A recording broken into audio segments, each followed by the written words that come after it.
Hello, this is a C4 differential carrier with a Quaife Torsen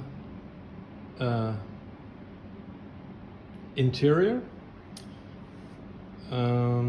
This was developed by a race team in US, Taylor Race Engineering in Texas. The difference is that the stub axles are machined with a hole and are screwed into the carrier, so there will be no play compared to the original one, which is only positioned with the C-clips. So this is the main difference.